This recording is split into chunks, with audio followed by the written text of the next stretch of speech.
Hello everybody. Today I was going to upload a teaching video, but I woke up and felt like I was going to do something a little different again today, even though it's wet, so I have to be underneath the overpass. I wanted to do like I did a few weeks ago. I felt like I was supposed to just do some comments, not any real teaching videos. Yesterday,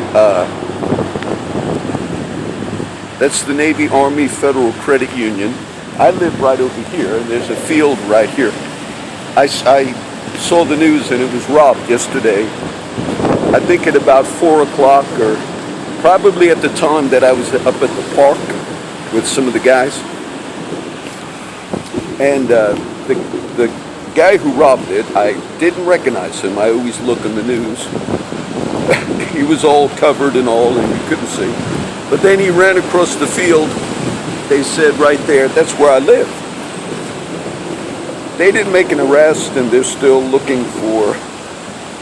Then I saw we had another murder. This month there were 3 homicides. This month. You know, a few years ago there were 6 homicides for the entire year. This month we had 3, which I think brings the total to 24. You say, John, are you just criticizing the police department? When I worked at the Kingsville Fire Department, once a week on Tuesday or a particular day, the local newspaper, the Kingsville Record, they would come in, because we knew, the reporter would come in every week, and they would get the response times to fires. They did the same with the police, I believe, meaning it was public record on how long is it taking them to get, if you call 911, I don't know if there are officers, you can be arrested in Corpus Christi for being where I am at. They consider this right here, this is the overpass. They consider this criminal trespassing if you're not actually on the sidewalk. You say, well, John, that's good. They have a very low tolerance for crime. The Rosas case, which I mentioned the other day, that was the case where, and it was the police department. I didn't know what agency made the arrest, but they had a warrant for a younger person that was living in a home. And the CCPD, the way they were going to serve that warrant was they did not notify anybody in the home, which, of course, if you're going to go knock on the door, you're not going to tell them until you get there. But they didn't do that. They shot a bomb into the house. It's called a flash bomb. Whether there were young children in the house, or maybe they thought, maybe they were not, maybe there could have been, but they shot a flash bomb into the house. And the older man in the house, I think, was the uncle to the kid that they were going to serve a warrant on. He came out of the house. His home was targeted by gangs before. Okay, that was part of the defense. But he came out of the house, or out of the room, with a gun and a clip of bullets. And he started shooting. Now, he did injure a couple of CCPD. That's a big thing. But the testimony was by the officers themselves that the man, after he shot at them, he said,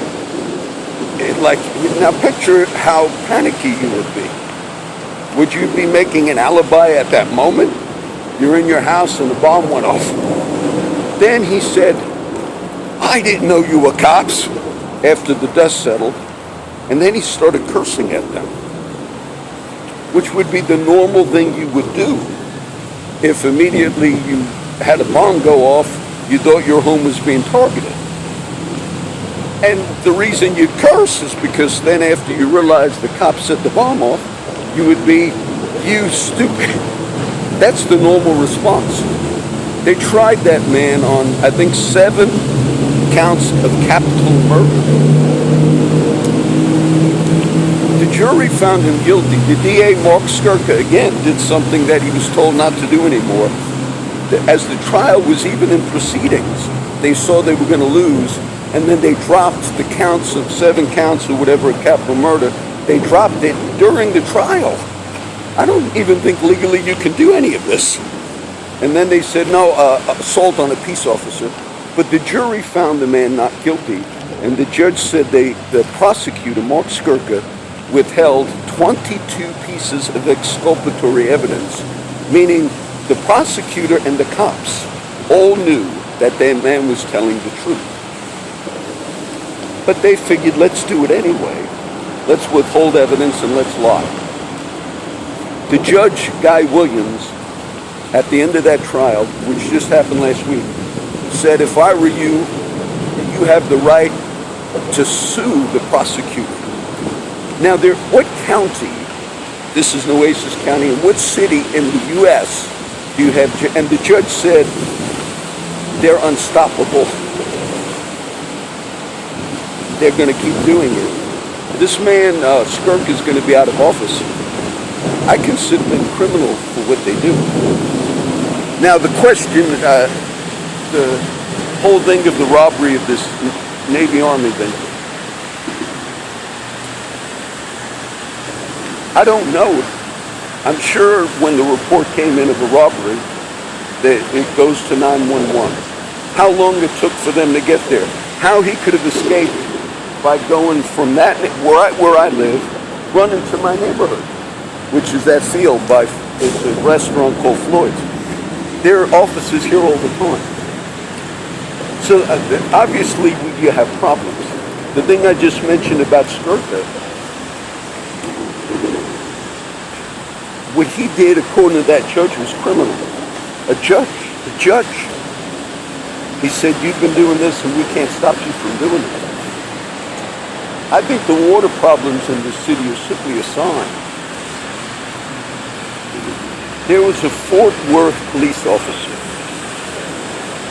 back in the 1990s,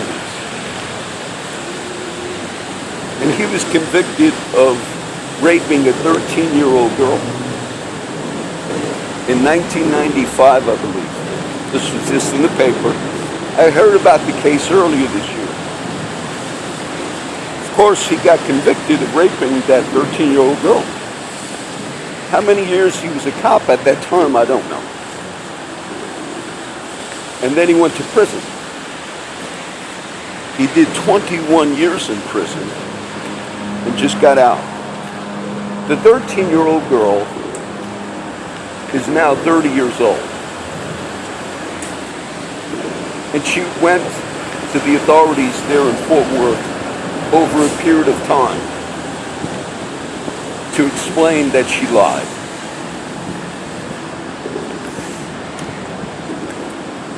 If the mother was the girlfriend of a cop, or one of those situations, this is so common, where an ex, also sometimes ex going through divorce, says to the younger child, this happened to a friend of Pop's, the ex will say, call the police and say daddy or stepdaddy or whatever raped you. It took, the man just got out. I guess he's 50, about my age, 54. Never mind the fact that he just did 21 years in prison as a cop and as a child rapist, which means he probably got the stuff beat out of him multiple times. Of course, everybody believed that because the DA in that region or prosecutor went forward with something. There was a case in Bergen County, Hudson County. I read it when I was in New Jersey a few years ago. Same thing. I read this case in that area. It was the same type of thing, 13-year-old, whatever. And then they exposed that the DA, when he was bringing the charges, the mother and child admitted, we lied, we're sorry. He said, no, we have enough to go forward with it anyway. Why is this important, John? I'm going to try and take a ride and do a few more of these today. That's criminal, what they do when they do that. And I know the average public, when they see whether it's a prosecutor in this area, second most corrupt in the U.S., Oasis County. When they interview the cops on TV about the homicide rate, Lieutenant Hooper, I believe, what they say, whenever there's a rise in crime, they say this is something that we have no control over. It's not. You have absolute control if the department is disciplined. You have absolute control over how bad the crime rate is if you make public your response times. You have absolute control. People are not aware. My friend, the city gave my friend a notice. I mentioned this the other day, that they were going to put a lien on his house. My friend is basically on disability, and his house isn't, it needs repairs. But it's a nice property, and it's right off of the water. This friend, I went and seen him in the hospital a few months ago. He had a huge tumor, cancer, in his abdomen and groin area. He was complaining for months. When I visited him, something's wrong. And the insurance he had were putting it off. They didn't want to pay. The doctor that accepted the Medicaid, there's a few that don't take Medicaid and Medicare and all, so they put him off. He actually almost died, my friend. I see him still, and he doesn't look that well. But during that time, there was high grass. There was some grass that got high at his property. And they gave him a notice, first notice. And it said, you have a $2,200 fine for high grass. So he had to go to court, and he first went down to the city thing here and said, look, I had cancer. I was in the hospital, which is all true. They said, that doesn't make a difference to us. Then they were going to settle for a few hundred. He didn't have the few hundred. So then he was going to have to do a jury trial on his own. Oh, I took him. He had a lawyer that was going to help him. I took my friend to a lawyer who was going to do it pro bono or whatever. So then when he showed up last week, he was going to call the jury. They would have repossessed his house. They would have taken it. John, do they do that here? Look, I've had friends over the years. I had one friend tell me that somebody got arrested and they held him in jail for 6 months. This was a few years back. And when he was in jail, he got beyond on his house payment, and the CCPD bought his house. They eventually, this is what he said, eventually they let him out after the house went up because of payments. He was behind on the payments, and the county repossessed the house. Then a cop bought it to invest. I've heard stories like that before. I find it amazing. That was here where I live in Flower Bluff, where that was told to me. I find it amazing that a judge basically said, we cannot stop the criminal activity of those who are in the prosecutor's office. We're unable to stop it. And the judge recommended just maybe you can sue him because he's beyond criminal.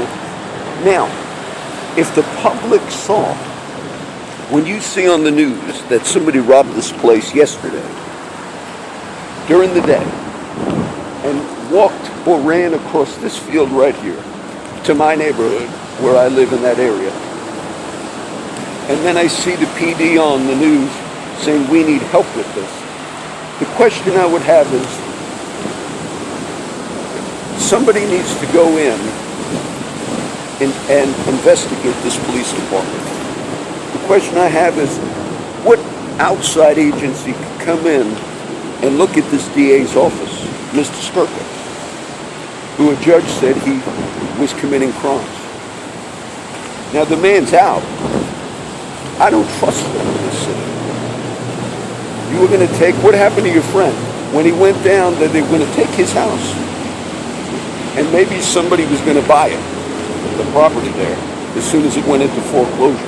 Understand, this is the threat of foreclosure. I have another friend right here. They have about a $10,000 lien on their house from the city. Code enforcement is run by the CCPD. I know of no city where your homes are repossessed by the city, not because you're behind on mortgage payments, but because you have high grass offenses. And yet I know cops who own properties here that are in violation. Their friends tell me all the time, look at all the grass, look at the... You have such collusion, nepotism in this region of the country. And the public should be aware of it. The public should be aware of it. The only reason that Fort Worth cop did 21 years in prison, and the young girl that was 13 who lied, that officer never raped that girl. It's because the DA in that region was willing to go ahead. And when you had Skirka here willing to slap 7 capital murder charges on a man that was in his home, who they knew was telling the truth, but figured, let's go forward with it anyway. That is such a criminal, corrupt act by that man. Many of the defense lawyers work. When my friend Dirk was stabbed somebody a couple years ago, almost killed him, another friend, he had a lawyer, Don Edwards, I think, but the lawyer talked with me a lot because I was helping Dirk. I kept his dog at my house and all. For 7 months he was in the county jail. And I thought the lawyer was being upfront, because the lawyer said, no, Dirk's facing a attempted capital murder or deadly assault with deadly weapon. But the other friend, whose name was Tennessee, who I visited in the hospital, he left the state. He told everybody, I'm leaving, I don't want nothing to do with it. So during the process, Dirk's lawyer would call me because I knew the people on the street, and some of them I said, look, he just wants to ask you some questions. I was helping that lawyer, and I visited Dirk a few times, and Dirk would call me from the county jail. I just helped him as a friend. I wasn't trying to get him off. But then the lawyer, right at the end, started saying, we're going to offer Dirk like 5 years or 3 years, but it's a felony. He pleads to this. And I started believing the lawyer. But I asked the lawyer, I said, but let me ask you this. I said, nobody really believes Dirk's story that the other Tennessee fell on the knife. I said, nobody believes that. I said, it's obviously he's got a history of some problems. I said, but if the person that is the main victim in the case is no longer in the state, I said, just because I heard he left the state, as far as I know he did, went back to Tennessee maybe, I said, how could you have a case against him? You know, I said, I'm not defending Dirk. He said, oh, no, we have a lot of evidence. Dirk's lawyer told me that. So I told Dirk when he called me, I said, look, he seems like he's telling the truth there. They waited to the last day when they're going to go to trial. They let Dirk out. The lawyer worked in collusion with the prosecutor and lied to me. So when you see this region of the country, where you see me walking where they consider it an arrestable offense to be in public, this is considered criminal trespassing in Corpus Christi, Texas. If you say, but John, say if you're walking in a walkway, as soon as you stop, you're loitering. You're going to jail. To some, that's happened. I believe D.A. Skirka needs to be put in prison. Because that Rosas case, he illegally withheld 22 pieces of evidence. I believe that when that guy gets out, they will go after witnesses. They are the second most criminal in the United States is Nueces County. The county, which is the prosecutor's office. Judge Williams obviously is an honest man. So today we'll upload a few of these. I have a few teaching videos that are going to go up. Now, whether they find the man that robbed this place yesterday, I don't know. And the cops are consistently saying 24 homicides, I believe, this year, 3 this month. And whenever they're questioned, whether it's the Skirka thing, the Judge Williams basic, whenever they're questioned, when you lie in those things, when you lie even with that Fort Worth cop, that now he's out. I don't know what life that guy has left. But that guy was framed, and he was only framed because of some ex-girlfriend or whoever. And that young girl, 13, when she was 30, probably at the age of 28, started trying to go to authorities in Fort Worth, saying, look, my mom made me lie. And they drag their feet because it makes the DA look bad. These men, when they're unjust like this, it's in the sight of God, it's wicked. And I know many local ministers, they have this thing like, we're going to pray for, let me ask you, local ministers that don't speak out ever. If you had a gang member in your congregation murdering people, which is a crime, would you continue to pray for him? Or would you tell him, what you are doing is unjust? You seem to be unaware of what the scripture calls you to. You seem to be unaware of your calling.